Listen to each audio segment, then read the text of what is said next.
C'est la rentrée, tu veux savoir quels sont les bons exercices à implémenter dans ta séance. Donc aujourd'hui, on se fait une petite tier list épaules. Donc ni une ni deux, on commence. On va avoir en premier exercice les élévations latérales aux haltères. C'est un très bon exercice.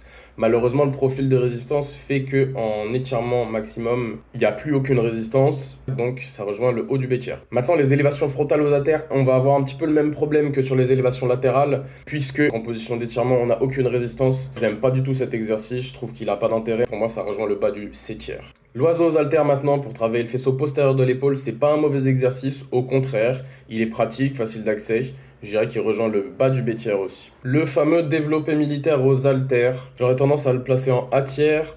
En plus de ça, il travaille pas mal le faisceau antérieur et médian. C'est un bon exercice, on va dire, général pour l'épaule. Il faut juste faire attention à pas se mettre trop à la verticale lorsqu'on fait l'exercice. Mon préféré de tous les temps pour l'arrière de l'épaule, les études sur le sujet, elles ont toutes montré que c'était le meilleur exercice en ce qui concerne le recrutement de l'arrière de l'épaule. En revanche, moi je te conseille de le faire un bras à la fois pour aller chercher la tension maximale à l'étirement. Un exercice qu'on voit peu maintenant en salle de sport, l'upright row à la barre. Moi je le mets directement en S-tier, j'adore cet exercice, je le fais à chacune de mes séances où je travaille les épaules. Il permet de mettre une grosse charge, donc une grosse tension. Le gros bémol qui fait que cet exercice c'est pas un exercice God tier, c'est tout simplement qu'il est très dur à réaliser. Et si ton exécution n'est pas bonne, tu vas principalement travailler les trapèzes, ce qui est pas une mauvaise chose en soi, mais là on focus sur les épaules. Maintenant il nous reste que des bangers, on a les élévations latérales à la machine, je les mets en A tier, le profil de résistance il est excellent, du coup vu qu'il est continu, c'est très facile d'installation. Simplement j'ai pas un très bon ressenti, c'est personnel, c'est pour ça que ça rejoint pas le S tier. Et ça me fait la transition parfaite maintenant pour la version améliorée selon moi. La courbe de résistance elle est géniale et j'ai des sensations de malade sur ce genre de machine, donc si t'en as une dans ta salle, fonce. Encore un de mes exercices préférés, le overhead press, c'est un très très bon exercice. Malheureusement l'instabilité fait que c'est pas si exceptionnel que ça,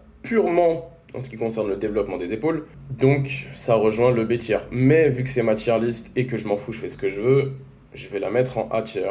T'as un sentiment de puissance quand tu le fais, et en termes d'exercice général, il est phénoménal ce go. Ensuite, les élévations latérales avec une poulie qu'on peut réaliser du coup avec une poignée ou bien des cuffs. À savoir que pour améliorer le profil de résistance, il faut remonter la poulie un petit peu. Hop, d'ailleurs, je me suis trompé, il rejoint directement le God tier. Cet exercice, c'est le meilleur exercice selon moi pour travailler le faisceau médian de l'épaule. Et il va être rejoint de près le développé militaire aux machines. Si jamais tu trouves une machine qui a une bonne courbe de résistance ou du coup, tu as pas mal de tension lors de l'étirement max, fais cette machine à toutes tes séances plutôt que du développé militaire aux haltères. Voilà, c'est tout pour cette tier list. Aujourd'hui, les épaules, finalement, on n'a pas trop d'exercices qui sont dégueulasses. Si tu veux d'autres conseils muscu, abonne-toi et on se voit à la prochaine vidéo.